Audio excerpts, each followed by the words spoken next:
One of the many temptations we face in our lives comes from the expression that I'm sure you know, the grass is always greener on the other side. And what that really means is that we can be in our own backyard looking at our grass thinking it's not very pretty, and that our neighbor's grass on the other side of the fence looks much nicer and much greener. So we go over there and realize, oh, well, it's not as nice as the other neighbor's grass. So we keep looking for better and better grass.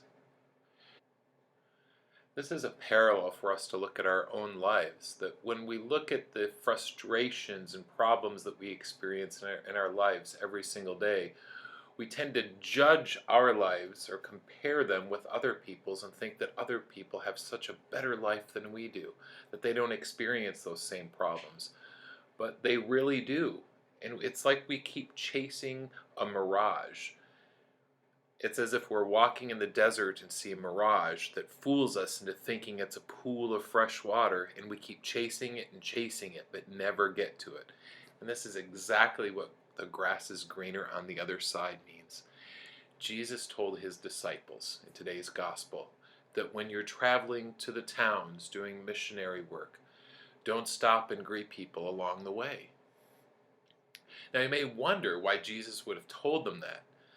Now you have to understand that back then traveling was not as easy as it is today with all the modern conveniences of air travel and rail travel. And when you walked from town to town, you tended to meet people and might be tempted to wander off your path and lose focus of what you were supposed to be doing in the first place. So Jesus told his disciples, also, when you get to the town, don't just go from person to person or house to house. Stay with them for a while. He wanted them to do that because often when we're faced with challenges or problems or we see things that we don't particularly care for, we want to drop it and move on to the next person or the next thing. And we just end up meeting those same frustrations over and over again. He wanted the disciples and he wants us to face our problems. And sometimes we don't like it. We don't like those challenges and frustrations, but they can really help us grow. And so at times when we meet these problems again, we can experience peace and we can bring about the fruit of God's work, and people will appreciate it much more. And we know it requires a lot of work and sacrifice and tears, but in the long run, it is so worth it.